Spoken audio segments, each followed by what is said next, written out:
अस्सलाम वालेकुम जी। असल बात में खुश आमदीद। मैं हूँ फ़हीम भट्टी। पेंशन इस्लाहात भी सामने आ गई हैं और उसमें अब ये बात सामने आई कि जो अहले खाना है उनके लिए पेंशन 10 साल के लिए महदूद कर दी गई है। इसके अलावा आपको ये भी बताते चलें कि एक अहम बयान आया है ख्वाजा आसिफ साहब का, और अहम वज़ीर हैं हुकूमत के, और नून लीग में भी उनकी बात का बड़ा वजन होता है।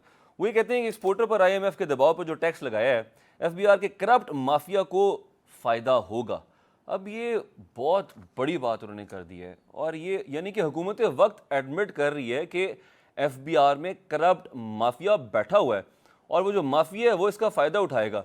तो फिर सवाल ये पैदा होता है कि अगर हुकूमत को पता है, इस बात का इल्म है, इस चीज़ का इदराक है, तो फिर क्या माफिया जो है वो हुकूमत से और स्टेट से और इदारों से क्या ज़्यादा तगड़ा है कि उसका हम तदारुक नहीं कर सकते? इस पर हम बात करेंगे। मोटरवेज, नेशनल हाईवेज़ के जो टोल टैक्स है वो जी उसमें 27 से 40% इजाफा कर दिया गया है। फिर इसके अलावा वफाकी हुकूमत ने 48 मुमताज़ जो कारोबारी शख्सियात हैं उनको सफ़ीर मुकर्रर कर दिया, यानी कि एम्बेसडर एट लार्ज, उनको एक एजाज़ी एम्बेसडर मुकर्रर कर दिया कि ये वो कारोबारी शख्सियात हैं जो कि पाकिस्तान में बिज़नेस लेके आएंगी, रेमिटेंस लेके आएंगी। लेकिन अब यहाँ पे सवाल ही पैदा होता है कि ठीक है, अच्छी बात है, आप फैसिलिटेट कर रहे हैं कारोबारी शख्सियात को, but at the same time जहाँ पे 30 अरब डॉलर पिछले साल, एक साल में जो हमारे ओवरसीज़ पाकिस्तानी ने रेमिटेंस भेजा है, क्या उस ओवरसीज़ पाकिस्तानी का कोई हक नहीं है कि उसको भी फैसिलिटेट किया जाए? वो जिस तरीके से एम्बेसीज में पाकिस्तान से बाहर जो उनके मामलात होते हैं, और हालिया भी कुछ ऐसे इशू सामने आए, हमारे जो स्टूडेंट्स थे एक मुल्क में वो मेडिसिन पढ़ने के लिए गए हुए थे और वहाँ पे हालात ये थे कि एम्बेसडर साहब, एम्बेसी कोई उनसे राब्ते में नहीं था, और वो अपनी मदद आपके तहत उन्होंने टिकट्स भी कराए, वो पाकिस्तान भी आए सेफली, उनकी जान इवन ख़तरे में थी। कहने का मकसद ये है कि चाहे स्टूडेंट्स हैं, ओवरसीज़ पाकिस्तानीज़ हैं, वो मजदूर तबका है, लोअर मिडिल क्लास है या प्रोफेशनल्स हैं, उनको भी हुकूमत को फैसिलिटेट करना चाहिए। जब आप एयर टिकट बढ़ा देंगे 10, 12, 14 हज़ार रुपया, तो जो मिडिल क्लास ओवरसीज़ पाकिस्तानी है उसकी जेब पर बड़ा फ़र्क पड़ेगा। इसके साथ साथ अब आलमी इदारा जो है जी IMF, वो 6 से 8 अरब डॉलर का जो तवीलुल मुद्दत कर्जा है, इसका मायदा होपफुली इस महीने तक हो जाएगा। तो अब ये भी डिस्कस किया जा रहा है कि हो सकता है, उम्मीद है कि ये 6 से 8 अरब डॉलर तवीलुल मुद्दत जो मायदा है लॉन्ग टर्म कॉन्ट्रैक्ट के बाद, शायद पाकिस्तान को इसके बाद IMF की ज़रूरत ना पड़े। अगर इसमें कोई फैक्चुअल कोई बात है तो वो भी आज हम डिस्कस करेंगे। हमारे साथ डॉक्टर मिर्ज़ा इख्तियार बेग साहब भी होंगे, और बाकी पैनल का भी आपको मैं इंट्रोडक्शन करा देता हूँ। गंदम में जी 800 रुपये फ़ी मन इजाफा, सीमेंट की बोरी पे 140 रुपये इजाफा हो चुका है। अब मुल्क के मुख्तलिफ इलाकों में गुज़िश्ता रोज़ एहतजाज हुआ। जमात इस्लामी जो है, जमात इस्लामी भी उसने भी ऐलान कर दिया कि 12 तारीख को वो इस्लामाबाद में धरने का उन्होंने ऐलान कर दिया। इसके साथ साथ पाकिस्तान तहरीक इंसाफ के कुछ अंदरूनी इख्तलाफात सामने आ रहे हैं, उस पर भी बात करेंगे। और सिंध में पाकिस्तान पीपल्स पार्टी और MQM भी आमने सामने आ चुकी हैं। हमारे साथ मौजूद हैं आज डॉक्टर हुमायूं साहब, डॉक्टर निसार चीमा साहब और डॉक्टर मिर्ज़ा इख्तियार बेग साहब जी। वेलकम कहते हैं तमाम मेहमानों को। चीमा साहब, आपसे मैं जानना चाहूँगा कि आप बहसीत पाकिस्तानी इस बजट के बाद डू यू फील के, और मुझे पता है कि आप बड़ा ऑनेस्ट जवाब देंगे, कि ये बजट जो है ये अवाम का कमर तोड़ बजट साबित हो रहा है अपेरेंटली, डू यू एग्री? ये है कि कमर तो अवाम की पहले टूटी हुई है और अवाम को इस बजट में कोई रिलीफ नहीं मिला जी, इसमें कोई शक नहीं है। और इसका जिम्मेदार आप किसे समझते हैं?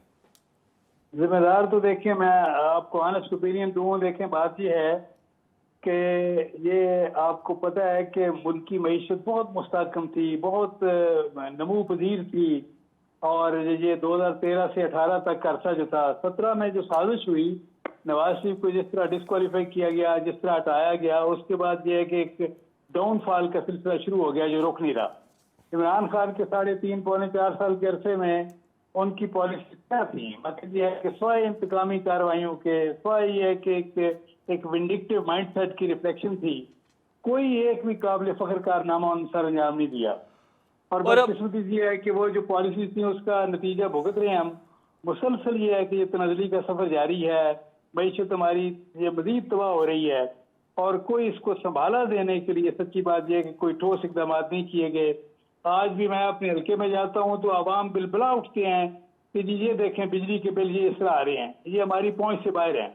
बिजली के हवाले से मैं कहता हूँ कि जी सबसे इम्पोर्टेंट इस वक्त ये है कि बिजली की इस तरह नाकाबिले बर्दाश्त जो रेट्स हैं उनमें ये कि हुकूमत को फौरी तौर पर कोई इनकलाबी इक़दाम करने चाहिए थे और अवाम को रिलीफ देना चाहिए था, जो कि नहीं दिया। और बिजली तो अभी जुलाई में मजीद महंगी होने जा रही है, IMF ने कहा है कि इसको और महंगा करें। सर अच्छा, ये आप देखें, हमने देखे, हम एक तरफ IMF की शराइत हमने माननी है, दूसरी तरफ अवाम का देखें दुख दर्द जो है हमने बांटना है। अवाम देखें, IMF को अवाम के दुख दर्द से कोई सरोकार नहीं है, वो तो आलमी साहूकार हैं, उनसे जितनी जल्दी जान छुड़ा सकें उतना ही बेहतर है, वरना यह है कि हमारी मईशत संभल नहीं सकती। तो चीमा साहब, आपने जिक्र किया कि उन्होंने इंतकामी सियासत की बानी PTI ने या फिर PTI ने, तो फिर आप क्या कहेंगे राना सनाउल्लाह साहब के उस बयान पे जो कि एक सीनियर सहाफ़ी के इंटरव्यू के दौरान उन्होंने जवाब दिया? उन्होंने कहा कि अगर केसेस ख़त्म हुए तो फिर हम मेक श्योर करेंगे कि हम मजीद बनाएं केसेस, हमारी कोशिश है कि वो बाहर ना आए। उनका बयान ऑन एयर है। हमें उनकी तकलीद नहीं करनी चाहिए। मैं तो देखिए रानिया कहता हूँ कि जिस तरह जुल्फ़िकार अली भुट्टो की सज़ाए मौत गलत थी, जिस तरह मियां नवाज शरीफ की को नायल करने का फैसला गलत था, उनकी सज़ाएं गलत थी। चीमा साहब, ऑनेस्टली अगर आप जैसी मैच्योरिटी और आप जैसी ऑनेस्टी अगर हमारे पार्लियामेंटेरियंस में आ जाए, मैक्सिमम में, मेजॉरिटी में, तो यकीन करिए हालात बेहतर हो जाएंगे। अब आपने जो जवाब दिया कि बजट के हवाले से जो मैंने जिक्र किया, महंगाई के हवाले से, तो आपने कहा कि जी जो दौर था 2013 के बाद फिर ऑनवर्ड्स, फिर आपने PTI का जिक्र किया, तो क्या सिर्फ यही वो दौर था जिसकी वजह से आज पाकिस्तान इस जगह पे खड़ा है? आज तक हम IMF के चुंगल से नहीं निकल पा रहे। नून लीग को मुख्तलिफ अदवार में मौका मिला, पीपल्स पार्टी को मौका मिला मल्टीपल टाइम्स। देखें बात यह है, मैं समझता हूँ कि उस वक्त अगर वो तसलसल जारी रहता तो शायद IMF के चुंगल से हम निकल चुके होते। जो यानी 2017 में हम IMF से बिल्कुल उसको खुदा हाफिज कहने के लिए बिल्कुल तैयार थे, लेकिन बदकिस्मती से उसके बाद ये देखिए आलमी साहूकार हैं ये IMF जो है, वर्ल्ड बैंक है, ये इनको अवाम के मसाइल से, अवाम के दुख दर्द से, उनकी मुसीबतों से कोई सरोकार नहीं है। देखें बात यह है कि जितनी जल्दी ये पूरी कौमी सियासी क़यादत का फर्ज है, उसकी जिम्मेदारी है, बशमूल इमरान खान के और सारी बड़ी सियासी जमातें मिलकर बैठे और सर जोड़कर बैठे और कौमी मुफाद में अपने सियासी मुफादात को बाला ताक रखें और कौमी मुफाद में ही फैसला करें कि हमने इन आलमी साहूकारों से कैसे जान छुड़ानी है। देखें शहबाज शरीफ साहब ने as leader of the opposition, जिसका आपने हवाला दिया, कि उन्होंने चार्टर ऑफ इकोनॉमी पे बात की, उन्होंने ये कहा कि आए मिल बैठे, ये है कि आए इस पे मिलकर कुलाए अमल तैयार करें। अच्छा चीमा साहब, आपने चार्टर ऑफ इकोनॉमी का जिक्र कर दिया, मेरे जहन में इसके हवाले से ऑलरेडी एक सवाल था, वो अब कर लेता हूँ कि मुझे एक चीज़ समझ नहीं आती, बहसीयत जर्नलिस्ट, बहसीयत पाकिस्तानी, जब गवर्नमेंट ये बात करती है कि आए एक प्लेटफॉर्म पे बैठे चार्टर ऑफ इकोनॉमी करते हैं, तो अपोजिशन जमातें चार्टर ऑफ इकोनॉमी करके आपकी इकोनॉमी को कैसे फ़ायदा दे सकती हैं? आपकी फॉरेन पॉलिसी तो वही रहेगी जो है, आपने जो बजट पेश करना था, जो पास कराना था, वो तो वही करना था जो IMF ने कहना था। तो क्या PTI, सुन्नी इत्तेहाद या JUIFA या जमात इस्लामी इसमें आपकी क्या सपोर्ट कर सकती थी? देखिए इसमें किसी बजट को सपोर्ट करने का सवाल नहीं है। बात यह है कि एक लॉन्ग टर्म पॉलिसी तय करने के लिए तमाम स्टेक होल्डर्स को बैठना चाहिए कि कैसे ये है कि हम ये मुल्क की मईशत को मजबूत बुनियादों पर सवार कर सकते हैं। ठीक है, पॉइंट टेकन। मैं समझता हूँ मैं वापस आऊंगा। हुमायूं साहब, क्यों नहीं बैठते आप और अपोजिशन जमातें क्यों नहीं बैठते हुकूमत के साथ और लॉन्ग टर्म मामला क्यों नहीं तय करते? क्योंकि हमारे मुल्क की पॉलिसीज तो हुकूमत के साथ साथ चली जाती हैं, खत्म होती है, नई गवर्नमेंट आती है, नई पॉलिसी आ जाती है। बिस्मिल्लाहिर्रहमानिर्रहीम, इय्याका नअबुदु व इय्याका नस्तईन। देखिए इस तरह है कि जो पॉलिटिकल पार्टीज होती है ना, उनकी एक आइडियोलॉजी होती है। अब ये याद रखिए, आपकी जो मेन डिफरेंस होता है, मैं ये कोई पॉलिटिकल पार्टी ये की आइडियोलॉजी ये नहीं होगी कि पाकिस्तान जो है ना उसको हम ये खराब कर दें या उससे हम इतना पैसा खराब कर दे, वो कर ले। सबका होगा कि हम प्रो पुअर पॉलिसीज करें। अब प्रो पुअर पॉलिसीज के लिहाज से उनका जो फाइनेंशियल तरीका होता है वो फर्क होता है, ये बेसिक डिफरेंस है। तो मेरा जो इकोनॉमिक जो मेरा नजरिया है वो बेसिक डिफरेंशिएशन है बिटवीन मेरी आइडियोलॉजी और किसी और की आइडियोलॉजी। अब अगर मैं उनमें इनके साथ कर लूं, अच्छा इनको क्या चाहिए? चार्टर ऑफ डेमोक्रेसी इन लोगों ने की थी पीपल्स पार्टी के साथ, वो इसलिए की थी कि एक बारी तुम और एक बारी मैं। उसमें इन लोगों ने लिखा था, जो इनका अपना आर्टिकल 22 है of the charter of democracy, के हम लोग आर्मी से मदद नहीं लेंगे, उसमें ये लोग जिस दिन साइन किया था उसके 10 महीने बाद ही इन लोगों के पास ये चले गए थे आर्मी के पास कि हमें यार मदद कर दो, और आज भी अपने अपने ही चार्टर ऑफ डेमोक्रेसी जिस पे इनके ही साइन है उसी के खिलाफ बात कर रहे हैं। फिर हमने ये बात सुनी कि हम इनके साथ बात क्यों नहीं करेंगे। मुझे एक बात बताएं, हमें इनके साथ बात करने की जरूरत नहीं है। उसकी वजह यह है कि हम थोड़ा सा चले जाते ना, आप मेरे साथ बात क्यों करेंगे? अगर मैं पिछले 20 साल से मैं आपके खानदान को, आपको, आपके बच्चों को नुकसान पहुंचा रहा हूं, आप मुझसे क्यों बात करेंगे? मैं आपका पैसा खा रहा हूं, मैं आपकी चीजें चोरी करके लेकर जा रहा हूं, आप मुझसे क्यों बात करेंगे? आपको मुझसे बात करने की जरूरत नहीं है, ठीक है। अब मैं आ जाता हूं जो अभी बात कर रहे थे कि जी हमने 2018 तक हम लोग तबाहियां फेर रहे थे, और अगर मियां नवाज शरीफ, देखिए मियां नवाज शरीफ को 2016-17 में निकाला था, ठीक है। मैं आपको लेकिन रफली आप बता हमायूं साहब उनकी ये बात भी अप्रिशिएट करें कि उन्होंने इस चीज़ को एक्सेप्ट किया, एडमिट किया कि ये जो इंतकामी सियासत है वो चाहे कोई भी पार्टी है हम उसके हक में नहीं है, नहीं होनी चाहिए। उन्होंने देखिए, बानी मेरी पीटीआई का नाम लेके जिक्र किया। देखिए, मैं आपको एक बात बताता हूँ, मैं उस पे एग्री करता हूँ आपसे। मैं भी इस चीज पे एग्री करता हूँ कि बहुत सारी चीजें हर एक दौर में गलत हुई हैं, लेकिन बेसिक प्रिंसिपल देखिए, एक चीज समझ लें। एक आदमी है, वो एक बार एक गलती करता है, आप उसको जाने देते हैं। वो दूसरी बार गलती करता है, आप उसको जाने देते हैं, ठीक है। लेकिन अगर एक आदमी है वो मुसलसल एक ही गलती किए जा रहा है, आप मुझे बात बताएं, आप उसको जाने देंगे या नहीं जाने देंगे? या दूसरे लफ्जों में ये मैं आपको उसकी वजह बताता हूं। मियां नवाज शरीफ साहब वो प्राइम मिनिस्टर हैं या वो लीडर हैं जो 9 प्राइम मिनिस्टर्स के निकालने में डायरेक्टली या इनडायरेक्टली इन्वॉल्व थे, including his own prime ministers, जो जब मुस्लिम लीग के जो प्राइम मिनिस्टर्स थे जो इनसे पहले थे, उनको हटाने में, जुनेजो के सारे, उन सबको हटाने में इनका कलीदी किरदार था। ठीक है। तो इन्होंने अब अगर हम छोड़ा आज के नहीं। हालात पे आ जाएं हमायूं साहब, तो अब क्या आज अपेरेंटली बताता हूं ना, ऐसे इम्पॉसिबल दिखाई दे रहा है कि आप ऑपोजिशन जमातें सब मिल के एक प्लेटफॉर्म पे इकट्ठे हों और इस मुल्क को, इस अवाम को रिलीफ मिले? देखिए ऑब्वियसली मैं जब आप इकट्ठे होते हैं तो यूनिटी होती है, इतफाक राय होता है, तो फिर उस पर आप लॉन्ग टर्म पॉलिसीज पे वाकई में आप जब एग्री करते हैं तो फिर देखिए, गवर्नमेंट चेंज होती है ना, पॉलिसी मैं चेंज नहीं होती है। आपको मिसाल देता हूँ, ठीक है। मैं अभी चाइना गया हुआ था एक कॉन्फ्रेंस के लिए, ठीक है। वहां पे तकरीबन 2 किस्म की गाड़ियों के नंबर प्लेट है, एक ग्रीन कलर का, एक ब्लू कलर का है। ग्रीन कलर मींस ये इलेक्ट्रिक व्हीकल है, ब्लू कलर मींस ये नॉर्मल है या हाइब्रिड है या नॉर्मल है। उसमें 70% गाड़ियां ग्रीन नंबर प्लेट पे है। पाकिस्तान तहरीक इंसाफ के ज़माने में 2021 में हम लोगों ने गो ग्रीन और ग्रीन क्या कह सकते हैं, ये सारी चीज़ें जो आजकल हो रही है ना, एनर्जी वगैरह, उस लिहाज से हमने कहा था कि 2030 तक हम लोग इलेक्ट्रिक व्हीकल्स को प्रमोट करेंगे। और उस लिहाज से एक सबसे बड़ा फायदा ये होता है कि आपका जो एक बहुत बड़ा इंपोर्ट के मद में जो पैसा जाता है वो पेट्रोल के ऊपर जाता है, तो उससे वो बचत भी हो जाएगी। उसमें हम प्रमोट कर रहे हैं। इन लोगों ने आते साथ ही उसको बिल्कुल उस पॉलिसी को खत्म कर दिया। तो जब ये खुद उस किस्म की, अब कितने लोगों ने ठीक है। इन्वेस्ट किया होगा, कितने करोड़ों रुपए इन्वेस्ट किए होंगे, वो सारे तबाह हो गए। फिर देखिए, एक बात याद रखिए कि पाकिस्तान के जो 2 सबसे बड़े प्रॉब्लम हैं, एक है एनर्जी क्राइसिस, जिसका मतलब ये है कि हम सालाना 2.5 से 3 खरब रुपए हम लोग एक्चुअली देते हैं इन टर्म्स ऑफ जो आईपीपीज के लिहाज से जो हम लोगों ने पेमेंट्स करनी होती है। और दूसरा ये है, पाकिस्तान का दूसरा बड़ा मसला जो है वो तो है हमारे साथ प्रोडक्शन तो बहुत दूर की बात है ना। हमारे जो वजीर हैं, वो वजीर तवानाई, वो प्रेस कॉन्फ्रेंस में बताते हैं कि हज़ारों मेगावाट पड़ी हुई थी, लेकिन हमने ग्रिड में शामिल इसलिए नहीं की क्योंकि लाइन लॉसेज है और चोरी है। तो मसला ये कि हमारा तो आवे का आवा ही बिगड़ा हुआ है। हमारे जो महकमे हैं वो रिकवरी नहीं करा सकते, हमारी लॉ इन्फोर्समेंट जो है वो, उसके पास अथॉरिटी नहीं है या रेट नहीं है। तो सर, जो हमारे पास कैपेसिटी है, जो चीज़ हमारे पास है, प्रोडक्ट, हम वो नहीं दे पा रहे, तो फिर नई प्रोडक्शन तो फिर दूर की बात है। मैं वापस आऊँगा जी मुझे अपनी बात कंप्लीट कर जी लेने दें। मैं आपसे एग्री करता हूं, और ये आज की बात नहीं है, ये पिछले 40 साल से पाकिस्तान को इस तरीके से बना दिया गया कि हमारे मॉरल वैल्यूज खत्म हो गए। दूसरी चीज है जो पेंशन का मसला है। इन लोगों ने ये जो आईपीपीज में इनका डायरेक्ट किरदार है। जो पेंशन का इश्यूज है, 2015-16 में इन लोगों ने पॉलिसी बनाई थी इन ऑर्डर टू, ये जो लोग तनख्वाहदार पावरफुल तबका है ना, उनको प्लीज करने के लिए इन्होंने अपनी पॉलिसी चेंज की थी। आज पाकिस्तान फंसा हुआ है। अब इन लोगों ने एक और पॉलिसी की है। इन लोगों ने कहा है कि जो गरीब तबका है उसको हम टैक्स देंगे, लेकिन जो पावरफुल तबका है वो जो मर्जी प्रॉपर्टी बेचे, आपने उसको टैक्स नहीं करना।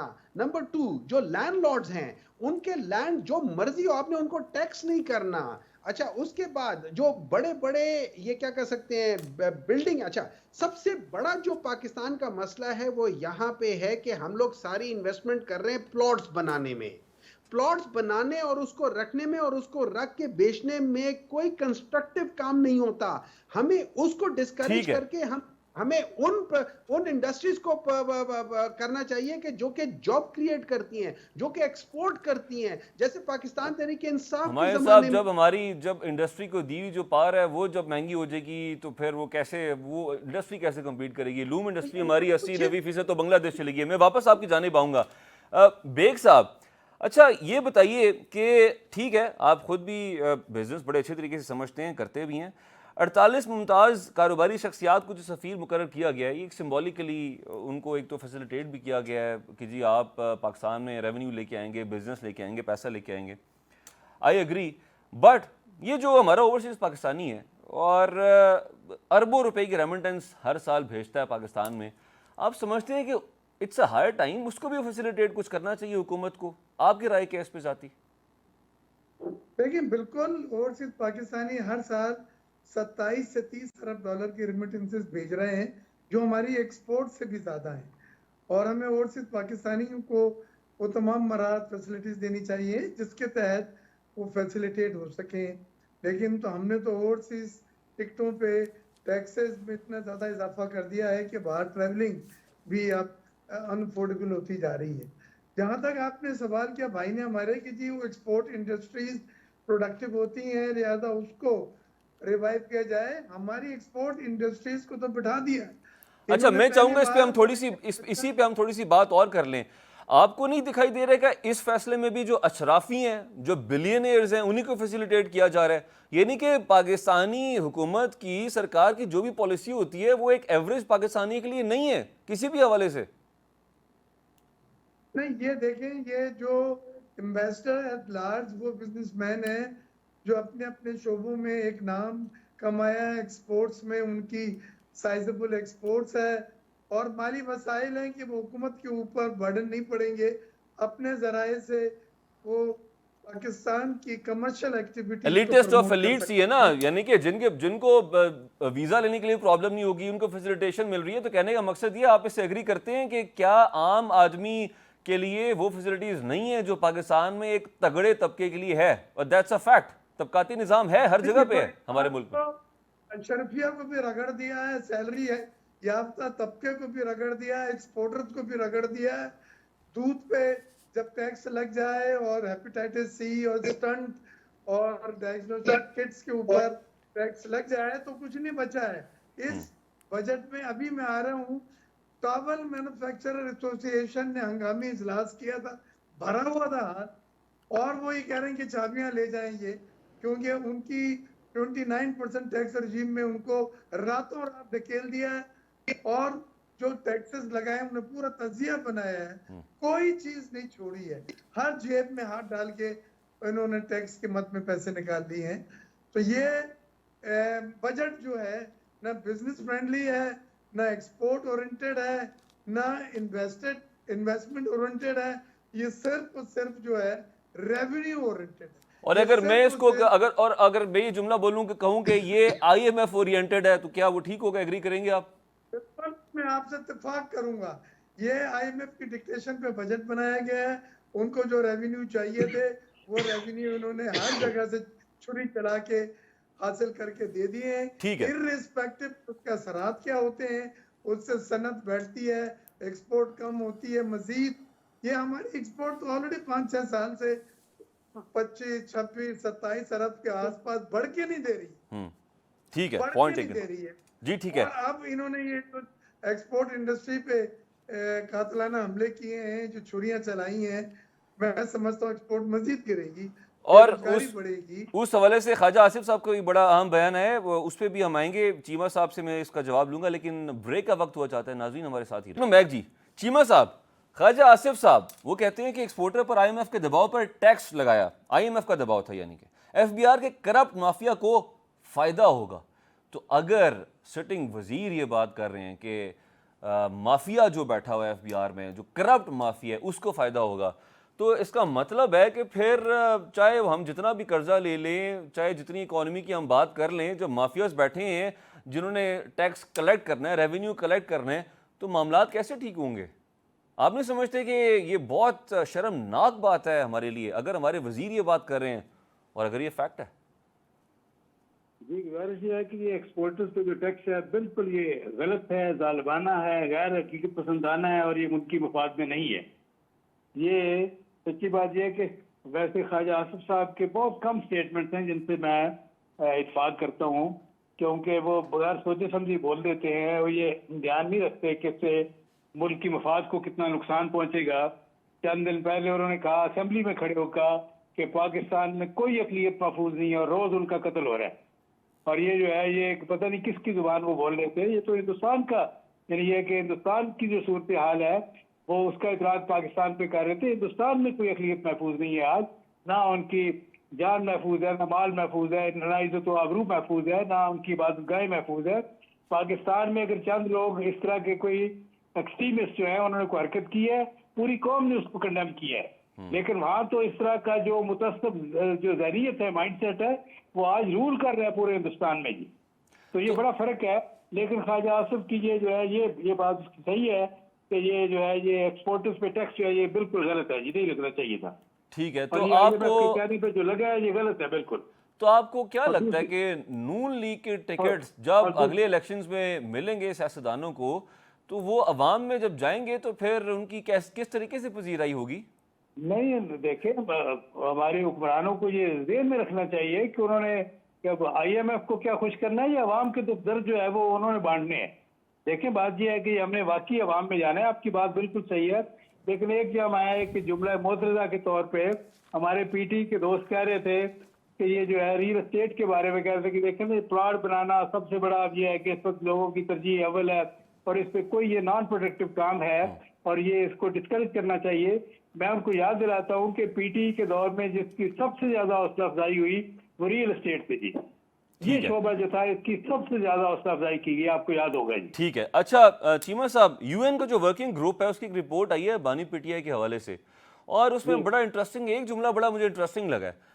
जो वो जुमला मिलता था उस जुमले से जो कि सुप्रीम कोर्ट ने ऑब्जर्वेशन या राय दी थी, जरदारी साहब ने जो रेफरेंस दायर किया हुआ था भुट्टो साहब के केस के हवाले से, कि सुप्रीम कोर्ट की जानिब से राय ये दी गई कि भुट्टो साहब को मौका नहीं दिया गया अपनी सफाई देने के लिए, डिफेंड करने के लिए। इसी तरह का जुमला इस वक्त इस कमेटी ने भी दिया है, तो वर्किंग कमेटी ने बानी PTI के हवाले से आपकी इस पे क्या राय है? क्या पाकिस्तान को ऑफिशियली उस पर क्या रिस्पांस करना चाहिए उनको विजिट करने के लिए? जी देखें बात ये है कि बाहर की दुनिया को जब ये है कि देखें जब जुल्फकार अली भुट्टो को सजाए मौत हो रही थी उस वक्त ये उनको तौफीक नहीं हुई बात करने की।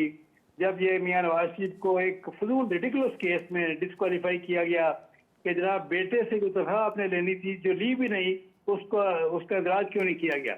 उस वक्त किसी को यह है कि सो कॉल्ड जो चैंपियंस ऑफ ह्यूमन राइट्स है उनको तौफीक नहीं हुई।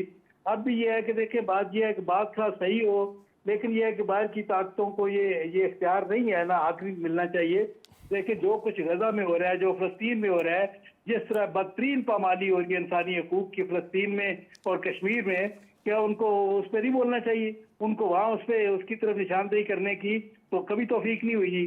ठीक है। हुमायूं साहब, अक़वाम मुत्तहिदा की जो इंसानी हकूक़ की जो वर्किंग ग्रुप है वो हो, चाहे अमरीकी सियासतदान हो, उनकी वोटिंग हो, वो फिर आपका क्या पाकिस्तान तहरीक इंसाफ का जो मौक़िफ़ था कि ग़ुलामी नामंजूर, आपका एक स्टैंड था, फिर अमेरिका जो है वो हम पे इम्पोज करता है अपनी पॉलिसीज़, हमें तो पहले पाकिस्तान की बेहतरी देखनी चाहिए, तो ये निगेट नहीं करता उस चीज़ को? आप लॉबिंग तो कर रहे हैं ना, जिस फर्म ने फिर यहाँ भी अप्रोच किया, जुल्फ़ी बुखारी साहब ने किस फर्म को हायर किया, तो आप नहीं समझते कि आपके उस मौक़िफ़ को ठेस पहुँचती है?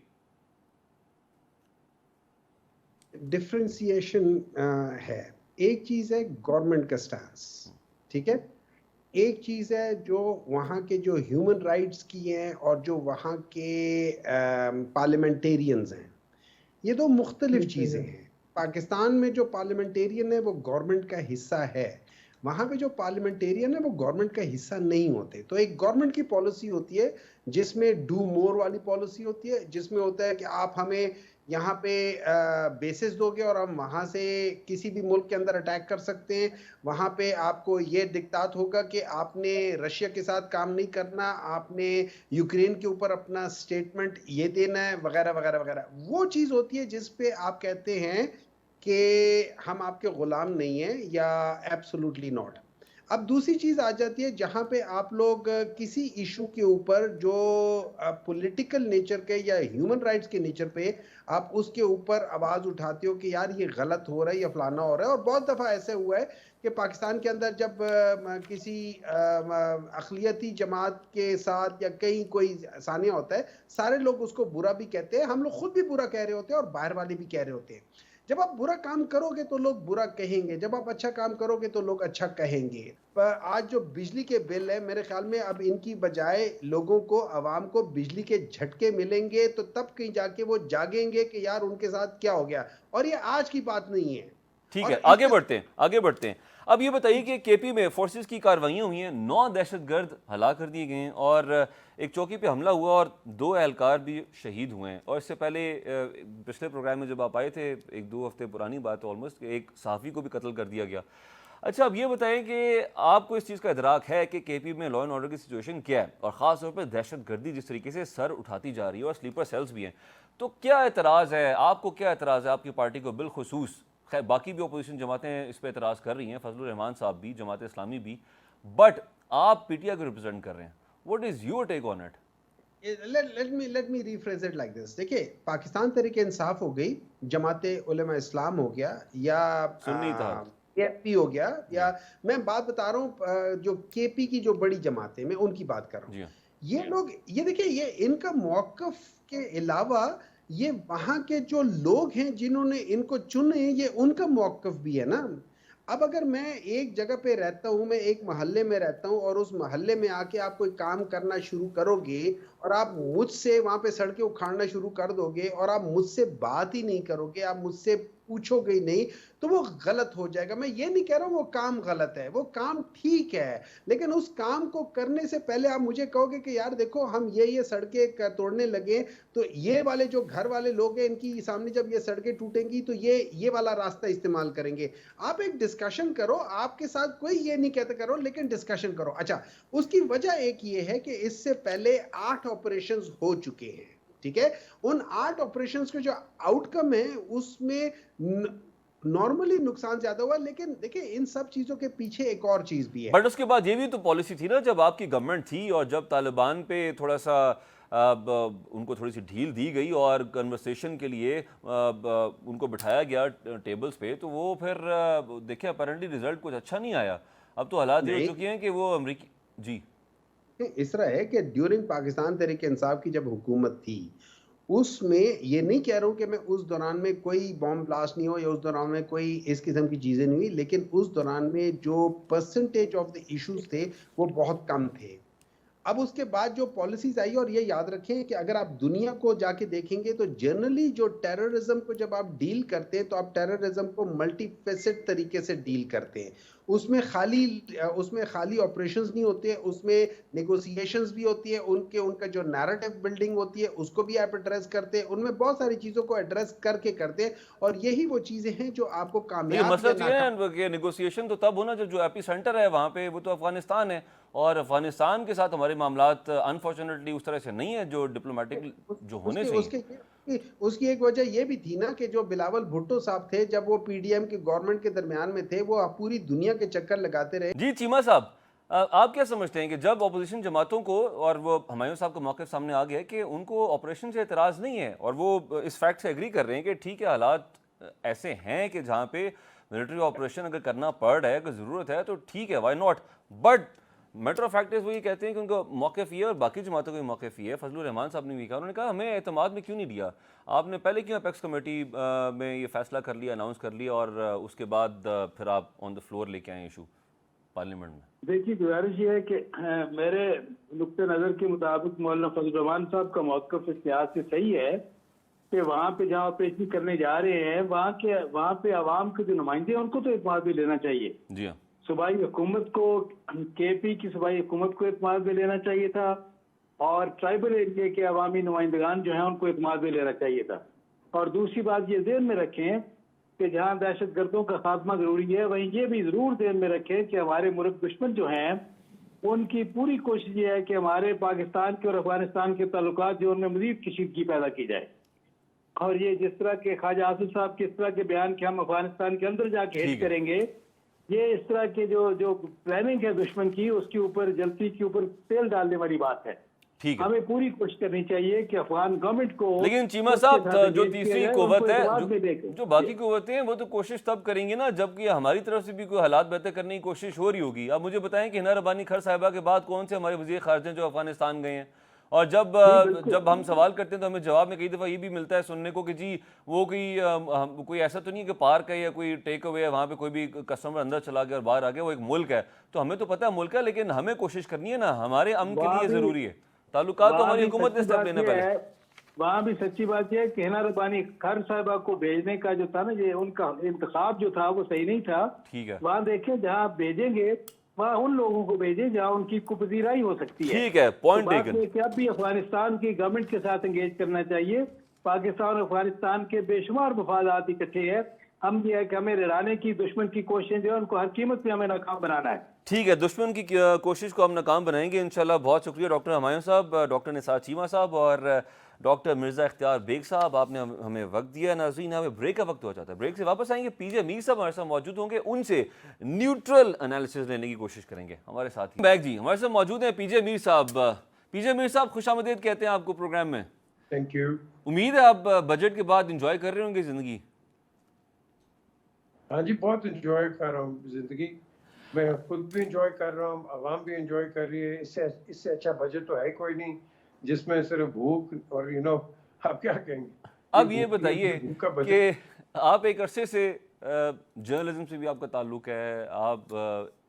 जब आप जर्नलिज्म में होते हैं, सीनियर साफ़ी होते हैं, वेल कनेक्टेड भी होते हैं।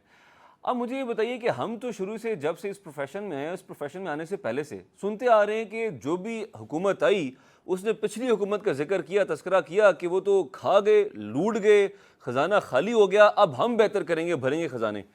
लेकिन अनफॉर्चुनेटली 2024 है आज, ऐसा हो नहीं पाया। कौन जिम्मेदार है? आप किसी जिम्मेदार समझते हैं और क्या वजूहात हैं?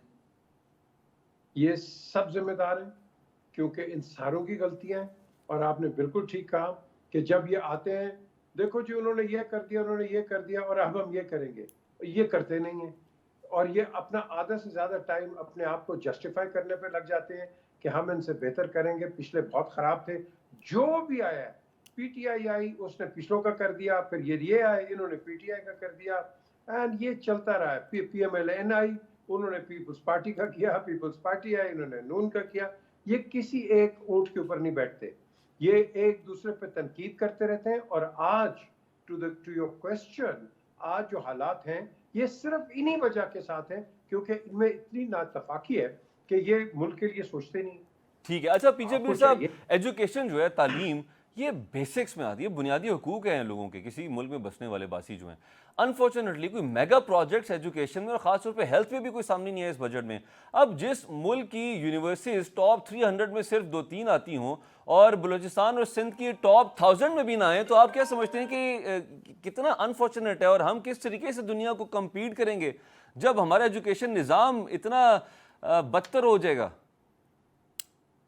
ये इसलिए नहीं कम्पीट करेंगे, नंबर 1 कि हालांकि थोड़ी यूनिवर्सिटीज़ हैं लेकिन इन प्रोफेसर्स की और लेक्चरर्स की आप तनख्वाहें देख लें, ये बेचारे थके थारे हारे हुए बंदे आज आपको पढ़ाएंगे और उसके बाद जाके ट्यूशन्स देंगे और फिर कल फ्रेश होके आगे कैसे आपको पढ़ाएंगे। ये आप जब तक इनको इतना पैसा ना दो कि इन्होंने तो लीडर्स बनाने हैं आपके, इन्होंने तो नेशनल लीडर्स तैयार करने हैं। ये लीडर्स कैसे तैयार करेंगे कि जब ये खुद इतने थके हुए हैं बेचारे बिकॉज ऑफ फाइनेंशियल रीजंस, तो आप देख लें आपका प्रोडक्ट भी उस तरह निकलेगा। सो द क्वेश्चन है राइजेस, हमने एजुकेशनिस्ट के ऊपर कोई पैसा इतना खर्चा नहीं है, हम एजुकेशनिस्ट को बिल्कुल कुछ नहीं देते। अच्छा, दूसरा क्या है, साथ साथ आपकी फीसें देख लें आप, 50-60 हज़ार से कम कोई फीस है कोई नहीं है, एंड यू एक्सपेक्ट कि और इनको फीसें मिलनी नहीं है, तो यू एक्सपेक्ट कि जो आप बच्चा आगे निकालोगे वो क्या उसके पैसे का वैल्यू निकलेगा? नहीं निकलेगा।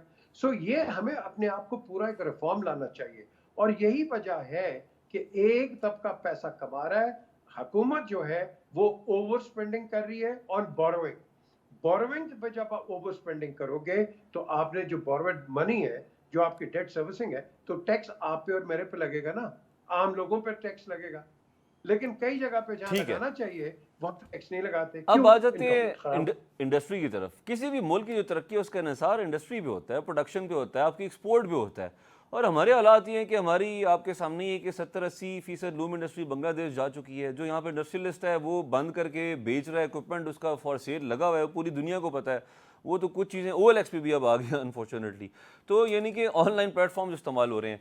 अब ऐसे में आप क्या समझते हैं कि क्या हमारी मुल्क की जो भी हुकूमत आई वो कंफ्यूज रही? 70s में डिसाइड हुआ कि इनको सरकारी तहवील में ले लो, 80s में कहा नहीं प्राइवेटाइज कर दो, उसके बाद अभी फिर से ये हुकूमत कह रही है प्राइवेटाइज कर दो, पीपल्स पार्टी कहती है पब्लिक प्राइवेट पार्टनरशिप होनी चाहिए।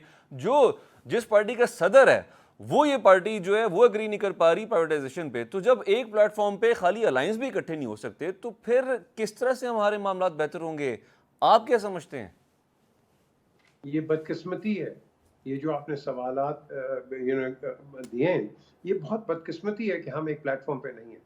हमने देखो, जब अंग्रेज इधर था सब कॉन्टिनेंट के ऊपर, अब मैं एक आपकी छोटी सी मिसाल देता हूँ लेकिन बहुत बड़ी मिसाल है। हम आज ट्रांसपोर्टेशन पे बात करते हैं तो मैं क्रेडिट देता हूँ नवाज शरीफ को, मोटरवेज उसने बनाए, एक्सेलेंट, वेरी गुड।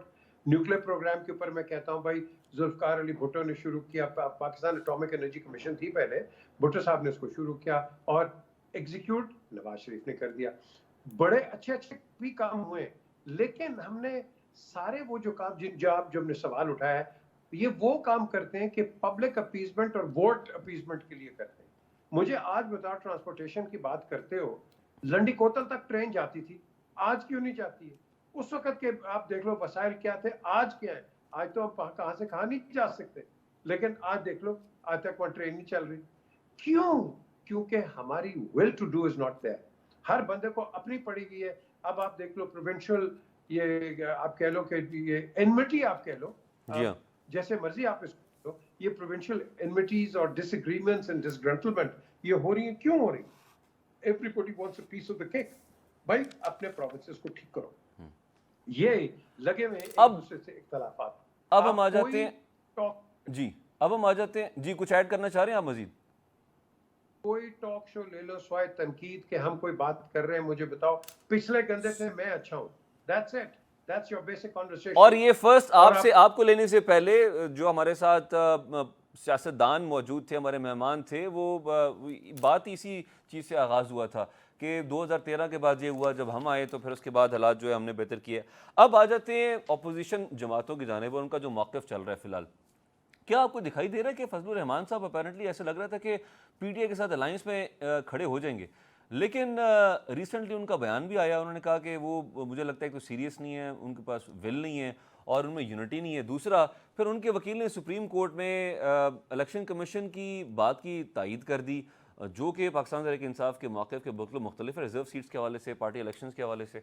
तो आपको लग रहा है कि अपोजिशन जमातें एक प्लेटफॉर्म पे इकट्ठा हो पाएंगी और सबका मौक़िफ़ एक पॉइंट पे तो एक ही है कि जी इलेक्शंस में धांधली हुई है? फजलुर रहमान साहब ने ये कह दिया कि इस वक्त इस दफ़ा तो जो असम्बलीज़ हैं वो बिकी हैं, सीटें नहीं असम्बलीज़ बिकी हैं।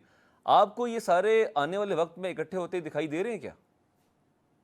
जो फजलुर रहमान साहब ने पहले बात की, मुझे तो अच्छा लगा कि उन्होंने भी एक यूनिफिकेशन की बात की PTI के साथ। मैं उनसे बिल्कुल इस पर इत्तफाक करता हूँ, लेकिन साथ साथ जब और उनकी ये भी करता हूँ कि ये PTI के अंदर पता नहीं कौन है कि जो बैठने के लिए तैयार नहीं है। ये क्या कहते हैं कि इनको गवर्नमेंट मिल जाए, क्यों?